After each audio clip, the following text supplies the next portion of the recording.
County is moderate to very high, but what does that mean and how does it affect you? We'll talk about that with our local fire inspector. Plus, Public Works Week starts today. What exactly is Public Works? That answer is surprisingly vague. And we'll give you a heads up on what roads to avoid. All coming up this week ahead.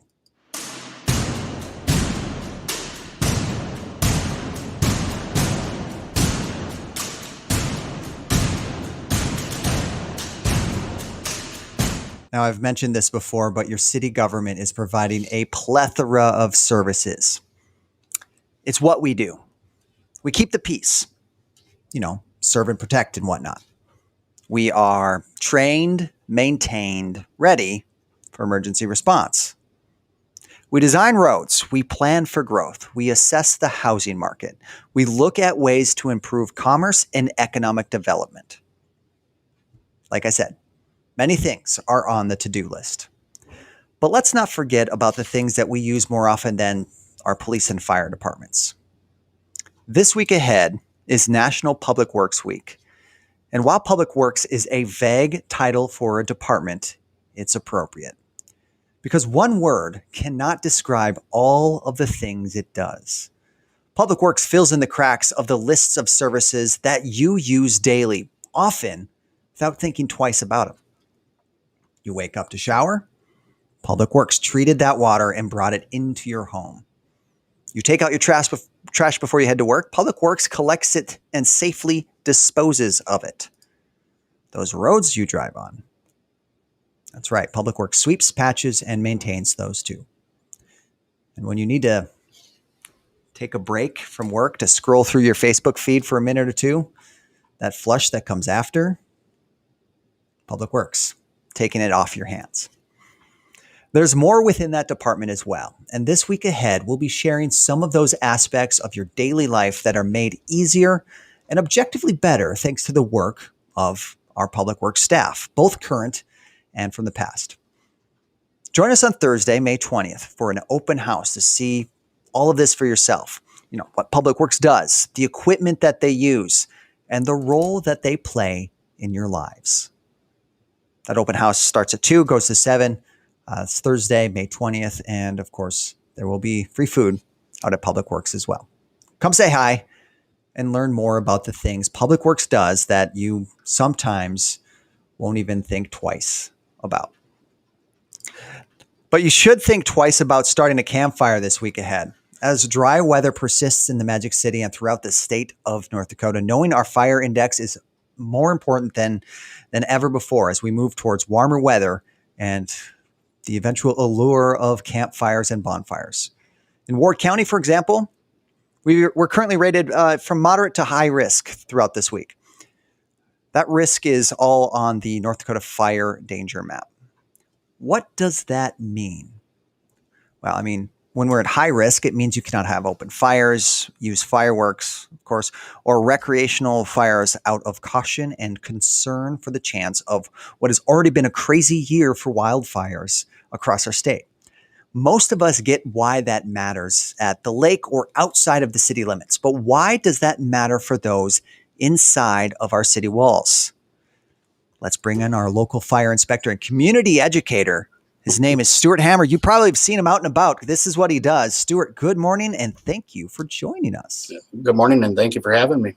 Yeah, so it's fairly commonly known that we're going through a bit of a dry spell. But I don't think everyone knows how that actually impacts them. Let's start with why we have something like the fire index and how that impacts, the Minot Fire Department and what they do and the residents of Minot. Well, the fire index, we'll just start from the top on what it is. The fire index is actually a daily reading of the fuel moistures, winds, and overall conditions. So the fire index will change from day to day. And it's rated anywhere from low to moderate, high, very high, and then extreme. And we've been hovering between moderate and very high. Moderate, conditions are not the best, but when we get into the very high, we get into the winds. Fire can spread very readily. and easily. And so great care is required on those days. And that's, again, a very fluid chart. So it does change day to day. So, and it can affect our activities in town here with even recreational fires. So you mentioned it changes day to day. I mean, when I wrote the stuff for this, we were at very high. We got a little bit of a wet, some really needed rain throughout this week, and it's kind of changed throughout then and now. How can we sort of keep up with what our fire index, and why would it be kind of an important practice for us to do, especially if we are dead set on going out in this nice weather, going camping with the family, or going to do the good old bonfires out in maybe a family farm or something. So how can we get that information, and how frequently should we really be checking that? Well, you can check it daily. It won't change during the day per se. It's a daily update. We have the Fireland index rating on our website, the Minot Fire Department website, minotnd.org, and under the departments, just click on fire department and search for recreational fire guidelines, and the map is on there. They can find out the conditions for the day. Once it gets into the very high range, that is where we are looking at recreational fires being banned inside city limits and outside city limits. And if they ever have questions on it, they can always call the fire department as well. But that information is all right there at their fingertips on the minotnd.org webpage. Yeah, so we have that all readily available. Check it, especially if you're going out. But as we're getting into the warmer months, it's really a sort of bonfire months. And what should people consider? Whether they're in city limits, going out to camp, if they're on the fringes of the city, what should we remember if we intend on having a toasty s'more as we continue through this sort of drought cycle that we're currently in? Conditions are such that a wildfire can be started rather easily. We can look back last year and say, oh, well, in California, they had the gender reveal party and they used pyrotechnic for the gender reveal, and it ended up causing a lot of damage and some stuff there. Backyard fires are no different. Embers from those fires can actually spread into the dry grasses, whether it's coulees or whether it's anything on the edges of town. We have dry vegetation all around us. So what are some things people should think about? They should have a way to extinguish the fire readily available. Whether it's a garden hose, they can have sand, a shovel, just a way to smother the fire so that we can cool it, keep the fire from getting oxygen, and just have a way to extinguish it. Also have a communication device there. Most everybody carries cell phones nowadays. A way to call 911 and get the fire department coming sooner rather than later if the fire gets beyond what we can control and contain ourselves. And it doesn't take long for that to happen. So having those devices there is of utmost importance. And obviously it bears repeating, checking that fire index and making sure that you are safe to burn and it is okay to burn.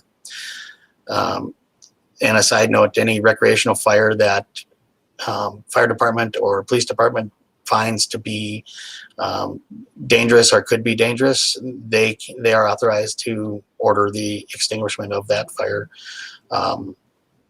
just based on the conditions. And so, checking that index beforehand, having all the safety tools there, and just understanding that, it's a privilege. It's not something we tell them not to do just because we don't think they should have a fire. There's a rhyme and a reason to why we would have them put out a fire. It's dangerous to themselves, it's dangerous to their neighbors, and could potentiate quite a devastating fire if it got into some heavier brush, coulees, and different areas like that around town. Yeah, we've seen this. It doesn't take long. A simple spark can ignite a whole issue for a community. We just saw that recently. The city of Carpio had to evacuate right? Luckily, it didn't. Correct me if I'm wrong. I don't think there was any damage to any property within the city, but it's something that we need to keep in mind as a community before we take that moment to try to enjoy too much of the outdoors with campfires and such. Right. But it's not, the fire index isn't just the outside events. This fire safety is important all the time, whether it's a dry year or a wet year. What other risks do we see maybe in the summertime, whether it's a drought or not, Stuart? Well, any number of things. Grilling, I love to grill, but making sure we have a safe zone around everything we're doing where it involves fire. Moving the grill away from the home, making sure, we got at least a good 10-foot separation. If you're using charcoals or the pellets, making sure that we have a way to make sure they're out, not leaving any of those devices unattended for any amount of time. It does not take long for a fire to start with those, and we should stay in attendance with those grills at all times.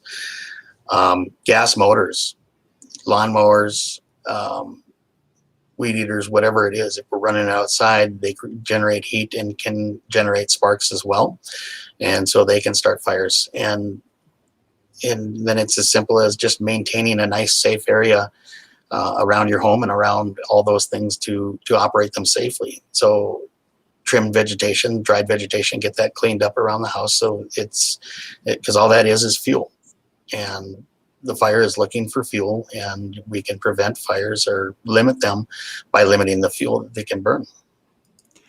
Do you have any other parting words of wisdom for us, Stuart? Any often given advice for fire safety? Anything we didn't cover today? Just practice and try to go through in your mind what could go wrong and find ways to mitigate that. If there's a problem, there's a solution. If you can't find the solution, call us. We'll help you. And sometimes we have to just forego having those events for the general good of our neighbors.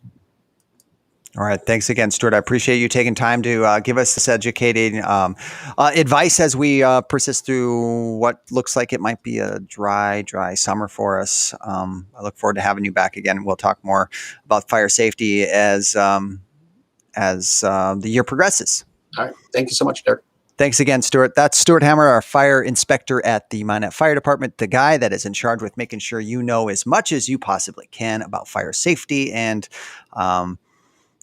proper protocols during drought conditions. Now, coming up this week ahead, watch out for road closures on places like Western Avenue as work on flood protection phase 4A has now resumed from last season construction. This is work underground to prepare for phase 4 Maple Diversion Project when that actually comes to fruition. Other notable disruptions for your week ahead will be construction on Elk Drive and on Sunset Boulevard with a mill and overlay. Traffic signals on Burdick Expressway at the intersection of 16th and Burdick will be replaced, so you will see some portable signals. They will be in operation. Traffic flow is expected to be fine, but just something to take note of. And of course, be mindful of that work on Burdick Expressway near the hospital. Of course, you can find more on all the detours across the city this week ahead by going to minotnd.org/road closures. And if you're curious on any other projects that we have going on throughout the Magic City, those are online as well. A nice interactive map is available for you. You can go to minotnd.org/projects and learn up on some of the projects that we're doing all throughout the rest of the season. Now we're at the third week of the month. That means City Council is coming up this week ahead. In fact, just tomorrow. Not much on the bone for the agenda, however. You can expect 2 different mayoral proclamations tomorrow night and an update on the family homeless shelter through NDR. Stay tuned for that Monday night. That's at 5:30, same bat time, same bat channel. Of course, that's on your social media channels. You can find us at City of Minot. Okay, that'll do it for me on This Week Ahead. Thanks for joining me. Before I go, of course, one more time, I'm going to ask you to let me know how we're doing or how can we reach you to get you the information that you require for your city. Fill out a brief 2-minute, 10-question survey by going to minotnd.org/minotpio. Tell me if this program is valuable to you or if I should look for other ways to communicate with you, the residents of the city. And of course, follow us on social media. We're at City of Minot just about everywhere. YouTube, it's at cityofminot.nd. Keep up with everything that we're doing in the city of Minot. Thanks again, and enjoy this week ahead.